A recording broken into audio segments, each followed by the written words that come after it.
जय हिंद प्यारे साथियों। कैसे हो आप सब? बिल्कुल मस्त होंगे। यू विक्टर ज्ञान यूट्यूब चैनल पर आप सभी का बहुत बहुत स्वागत है। आज के इस वीडियो में हम बात करने वाले हैं एक बहुत ही शानदार वाली ऑफिसर रैंक की नौकरी है, उसकी सैलरी स्लिप के बारे में। और ये जो नौकरी है ये है आरओ की, रिव्यू ऑफिसर के। जो रिव्यू ऑफिसर की नौकरी होती है बहुत ही शानदार वाली नौकरी है और एक ऑफिसर रैंक की नौकरी है। तो यहाँ पर इस वीडियो में हम डिस्कस करने वाले हैं कि यदि आप आरओ रिव्यू ऑफिसर बन जाते हैं तो आपकी पहले महीने की सैलरी कितनी रहेगी। और इससे भी एक इंटरेस्टिंग फैक्ट कि जब आप रिटायरमेंट लेकर आओगे तब आपकी लगभग सैलरी कितनी रहेगी। क्योंकि हम किसी भी एग्ज़ाम की तैयारी करते हैं जब हमारा ड्रीम रहता है कि यार यहाँ पर तो हमें लगना ही लगना है, तो हम दो चीज़ों से सबसे ज़्यादा मोटिवेट होते हैं। एक तो कि हमें पहले महीने में कितनी सैलरी मिलेगी, दूसरा कि जब हम रिटायरमेंट लेकर आएंगे तब हमारी लगभग कितनी सैलरी रहेगी। क्योंकि रिटायरमेंट के टाइम आपको कितनी सैलरी मिलेगी इसके बारे में हम फिक्स अनुमान तो नहीं लगा सकते, लेकिन हम एक मोटा आइडिया लगा सकते हैं कि लगभग आपकी रिटायरमेंट के समय कितनी सैलरी रहेगी। क्योंकि ये इस तरीके के जो फैक्ट होते हैं वो हमें सबसे ज़्यादा मोटिवेट करते हैं, हमें ये पढ़ने के लिए मजबूर करते हैं। मैं पूरी गारंटी के साथ कह रहा हूँ, यदि आप इस वीडियो को बिना स्किप किए लास्ट तक देख लोगे और जब आपको पता चलेगा कि यहाँ पर पहले महीने में लगभग कितनी सैलरी मिलती है और जब आप रिटायरमेंट लेके आओगे तब आपकी लगभग कितनी सैलरी रहेगी, 100% प्यारे साथियों, यदि आप आज 8-9 घंटा पर डे पढ़ रहे हो ना, इस वीडियो को देखने के बाद आप 10-12 घंटा पढ़ना शुरू कर दोगे।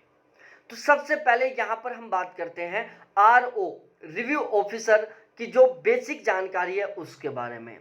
एक श्वेता तिवारी नाम से कोई कैंडिडेट थे, उन्होंने कमेंट किया था कि सर उत्तराखंड में जो आरओ की वैकेंसी निकली हुई है उसकी सैलरी स्लिप का आप वीडियो बनाओ कि यदि हम आरओ बन जाते हैं तो हमें पहले महीने में कितनी सैलरी मिलेगी।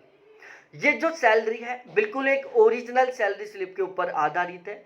यहाँ पर हमने जो डीए कैलकुलेट किया है वो फिलहाल 2023 के अनुसार 42% कैलकुलेट किया है और जो एचआरए की रेट है वो हमने उत्तराखंड के अकॉर्डिंग यहाँ पर कैलकुलेट किया है। तो सबसे पहले ग्रेड पे के बारे में बात की जाए तो आरओ 4800 ग्रेड पे की नौकरी है। इनका जो पे लेवल है वो 8 रहता है। इनका बेसिक पे 47,600 रुपये से लेकर 1,51,100 रुपये तक होता है। तो ये थी बेसिक जानकारी। अब हम बात करते हैं सैलरी के बारे में कि इनकी सैलरी किस तरीके से तैयार होती है, इसमें इनको कौन कौन से अलाउंस मिलते हैं, कौन कौन से डिडक्शन होते हैं, इन सभी के बारे में हम डिटेल से चर्चा करते हैं। आपने अभी तक यदि इस चैनल को सब्सक्राइब नहीं किया तो प्लीज़ एक बार सबसे पहले इस चैनल को जरूर सब्सक्राइब करें, वीडियो को लाइक करें और अपने सभी दोस्तों के साथ जरूर शेयर करें। आप चाहते हो कि मैं इसी तरीके से किसी दूसरे टॉपिक के ऊपर वीडियो बनाऊं तो आप जरूर कमेंट सेक्शन में कमेंट करके बताएं ताकि हम एक वीडियो बनाएं आपकी डिमांड के अनुसार, जैसे हम फिलहाल में श्वेता तिवारी की डिमांड पर बना रहे हैं। तो यदि हम बेसिक पे के बारे में बात करें तो यदि आप उत्तराखंड में आरओ बनते हो तो आपका पहला महीने का जो बेसिक पे है वो 47,600 रुपये रहेगा। उसके बाद हम डीए की बात करते हैं, डीएनएस अलाउंस जो कि फिलहाल में 42% है। 47,600 का यदि हम 42% कैलकुलेट करते हैं तो 19,992 रुपये बनता है। एचआरए के मामले में सेंट्रल गवर्नमेंट ने तो पूरे भारत को 3 कैटेगरी में डिवाइड किया है, 9%, 18%, 27%। बाकी अलग अलग स्टेटों का अपना खुद का रूल रहता है, जैसे राजस्थान में 9%, 18% है, इसी तरीके से उत्तर प्रदेश का रूल है। लेकिन जो उत्तराखंड है यहाँ पर एचआरए को प्रतिशत के आधार पर नहीं दिया जाता, बल्कि इन्होंने ग्रेड पे के आधार पर क्या बना रखा है, एक स्लैब बना रखा है। तो यदि आप उत्तराखंड में 4800 ग्रेड पे की नौकरी करते हो तो आपको जो एचआरए है वो 5750 रुपये मिलेगा। इसके अलावा और दो अन्य कैटेगरी हैं, लेकिन हमने यहाँ पर 5750 रुपये कैलकुलेट किया है क्योंकि आरओ है उनको जो एचआर है वो 5750 रुपये मिलता है। ट्रांसपोर्ट अलाउंस के 4400 रुपये मिलते हैं, डीए ऑन टीए के 1848 रुपये मिलते हैं। अब हम बात कर लेते हैं साथ के साथ डिडक्शन के बारे में। सबसे पहले एनपीएस कटेगा 6,759 रुपये का। अब एनपीएस क्या होता है? जिस दिन आपकी ज्वाइनिंग होगी उसी दिन गवर्नमेंट के द्वारा आपका एक एनपीएस अकाउंट खोला जाएगा। आपके बेसिक पे और डीए दोनों का 10% अमाउंट काटकर आपके इस एनपीएस अकाउंट में ट्रांसफर कर दिया जाएगा।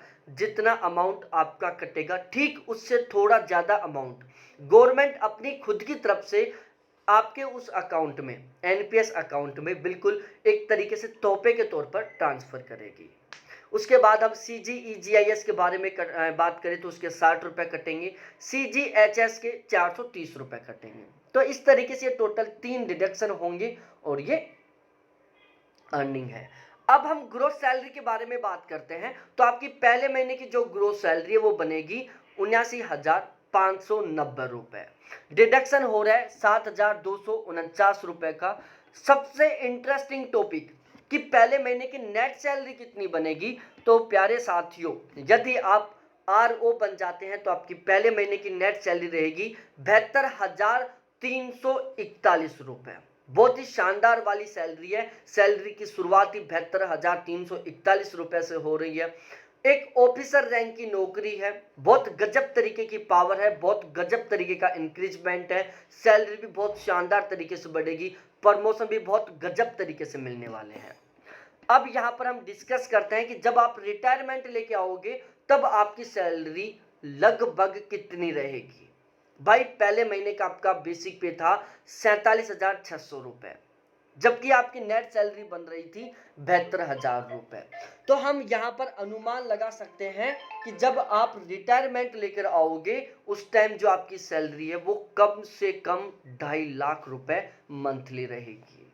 कम से कम बता रहा हूं मैं, जब आप रिटायरमेंट लेके आओगे तब आपकी सैलरी कम से कम 2.5 लाख रुपए मंथली रहेगी और प्रमोशन से आपको बहुत अच्छी खासी गजेटेड ऑफिसर रैंक की नौकरी मिल चुकी होगी।